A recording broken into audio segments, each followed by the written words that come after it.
Welcome to day 8 of me getting comfortable talking to camera. This is part of a 10-day challenge that I have set myself.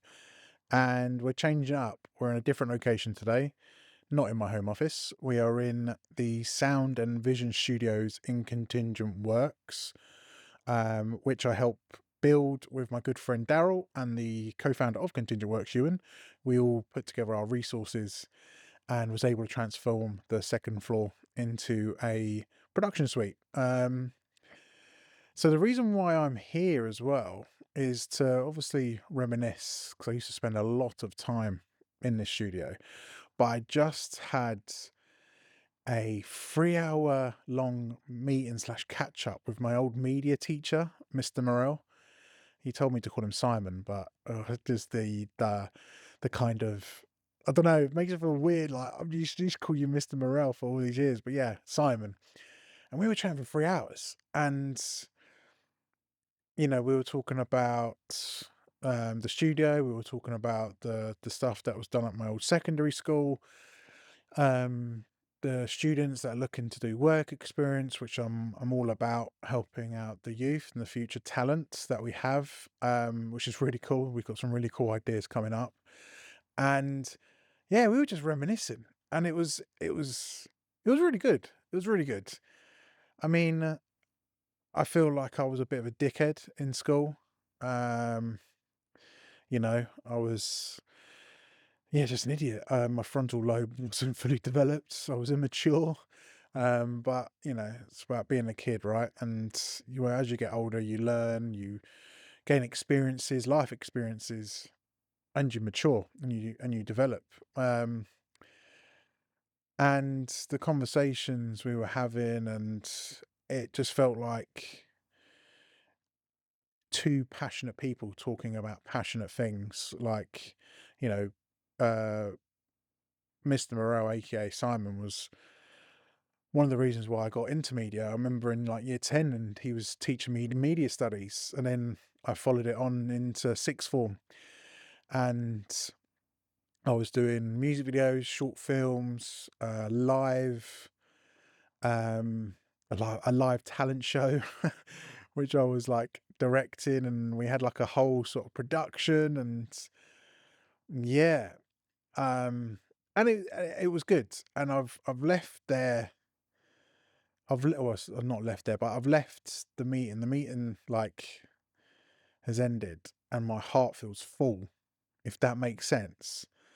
Like the nostalgia aspect of it, and kind of looking back at how far you've come, and also, how you had this sort of individual, your teacher, your mentor, kind of seeing what he's helped you achieve as well. Like, I owe a lot to Mr. Moore, and I said that to him. I really appreciate it. And I also was saying, I remember when you said this to me, and I remember when you said that to me, it stuck with me. And yeah, he's just a really cool guy. He's a really cool guy. He was always a really cool guy back then. Like he had that respect. You never patronized, and I think that's the key with kids, right? You just don't. We all used to be kids, and you just don't patronize them. They see right through it.